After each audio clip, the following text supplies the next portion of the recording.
So 5 years post East Troublesome Fire, we've seen kind of a variety of levels of recovery across the burn scar. But the effects of our recovery activities are becoming pretty evident and at a faster rate than we had thought. We've been really happy with the restoration that's happened and the natural recovery that's happened as well.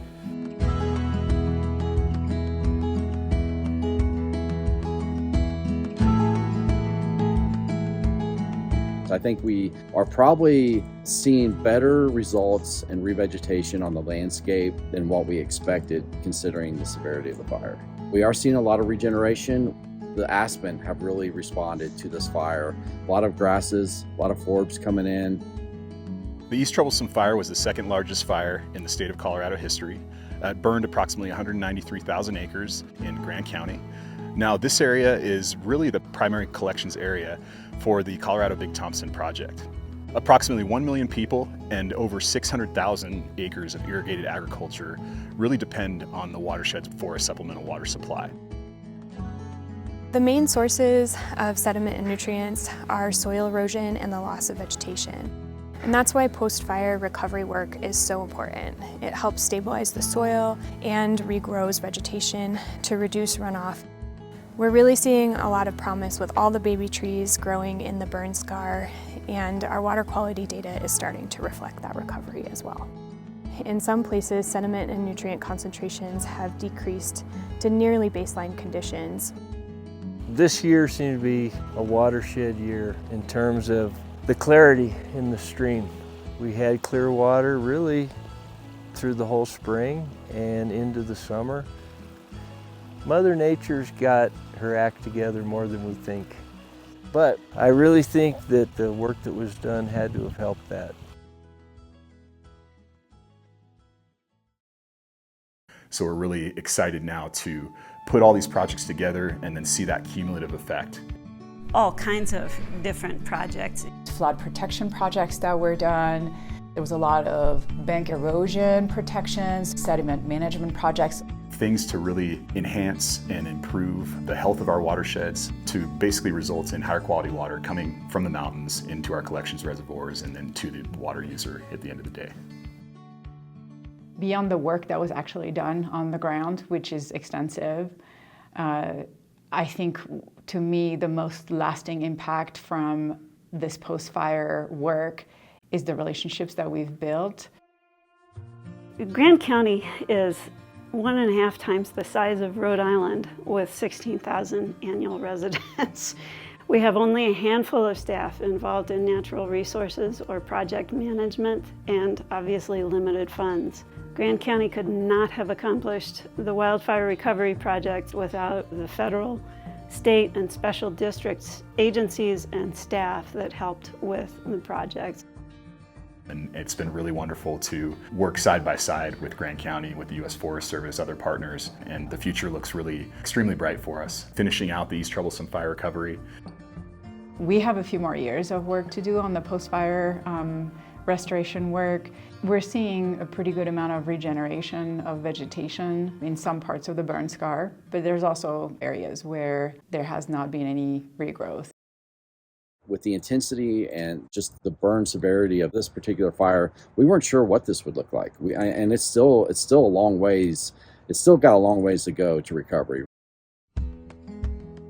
The severity and the intensity of this fire was unlike almost anything we've ever seen. And you're looking at a 200,000 acre fire and wondering what you do to recover from that. It's just mind-boggling.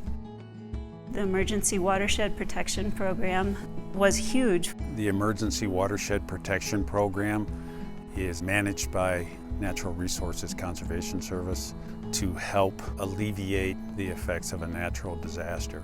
And the primary objectives of EWP are to reduce erosion, reduce sedimentation, and reduce the threat of future flooding to life and property on private land, and everything runs through a sponsor. So Northern Water agreed to take on the responsibility of sponsoring that work for all the watersheds that are upstream of the Colorado-Big Thompson Project and the Windy Gap Project, and everything downstream of that point was covered by Grand County. We started EWP project implementation in the summer of 2021. We worked with about 400 landowners. Roughly a third were landowners that we had to utilize for access, staging, locations. Approximately 2/3 of those were landowners that we ended up implementing projects on their lands, upsizing culverts, protecting roads. We put in debris booms, removed debris, protecting people's houses from uncontrolled flows from post-fire conditions. And then we also coupled that work for a couple of years with fairly extensive mulching of the watersheds. In 2021, we worked with the NRCS Emergency Watershed Protection Program to implement aerial mulching in prioritized areas of the East Troublesome Burn area. We mulched about 2,300 acres of private lands and about 2,300 acres of U.S. Forest Service lands. In 2022, we mulched about 7,000 acres of federal land via a U.S. Forest Service participating agreement and a cooperating agreement with the BLM. We saw a lot of debris flow events that led to road closures. The Highway 125 work was a unique situation when Northern Water was positioned to mobilize contractors quickly to aid CDOT after significant storm events caused a great amount of sediment to inundate the highway and close the highway. 3 years later, from the 2020 fires, we're pretty much wrapped up everything we set out to do via EWP to address the issues from the 2020 fire season.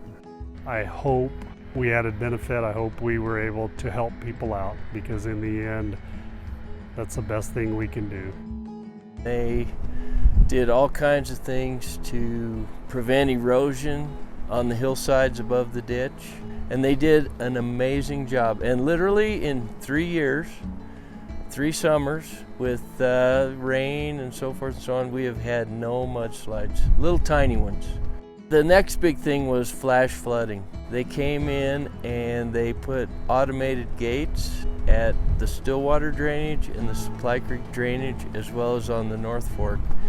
And with those automatic gates, I was able to now control the water so that when we did have a flash flood event, I could actually shut the ditch down and divert the water into its natural drainage instead of having it come down the ditch and do all kinds of harm. And that was huge. The fire burned approximately 80% of the ranch. We had a lot of erosion, mudslides, sedimentation. Our irrigation ditches started filling with sediment from the river. They worked with us on constructing a berm around our wastewater facility and the north edge of the ranch to protect us from flooding. The riprap in the valleys and the drainages is certainly helping to control and slow down the sediment moving down valley. It's been an exceptional experience working with Northern and Grand County. And I think we can hold our heads up high, realizing that we accomplished something good here. In 2023, we turned our focus to U.S. Forest Service lands, and the first project we implemented on Forest Service lands was the aquatic organism passage culvert at Stillwater Creek. That project was a great success in 2023. In 2024, Northern Water collaborated with the U.S. Forest Service on 2 very important stream restoration projects, one being the Kaufman Creek Restoration Project in the Upper Willow Creek Watershed, and the second being the Stillwater Creek Restoration Project, with Stillwater Creek being a direct tributary of Lake Granby. Both of these projects will really result in the improvement of ecological health in those specific stream reaches, which will improve water quality in our collections reservoirs. So at Kaufman, we installed approximately 39 post-assisted log structures. And then on Stillwater Creek, we did similar work. We created about 40 post-assisted log structures, or PALs there. We're putting them in the stream channels along the floodplain to catch that sediment, to catch that debris when it comes down in these rain events, snowmelt events, and then it will eventually bring that sediment level up, bring the water table up below it, and become a healthier landscape and a healthier riparian area. And will help the landscape become more resilient to future fires by enhancing the width of the wetted vegetation of the valley bottoms where we have that riparian vegetation. So in 2025, we focused on projects that are on unnamed tributaries of Stillwater Creek. One was named Stillwater 2, one was named Stillwater 3. At the Stillwater 2 project, what we did was go in and upsize an old, very much undersized culvert, added a lot of capacity to that crossing, and then downstream of that, we installed about 10 post-assisted log structures and 10 more engineered log jams. And at Stillwater 3, we had a very much undersized culvert, and we decided to create a forward crossing, an articulated concrete revetment mat, concrete blocks that are attached by a steel cable. It allows this mat to form to the landscape and form to the changes in the landscape because it's a dynamic post-fire setting. And then downstream of that, we have about 9 post-assisted log structures.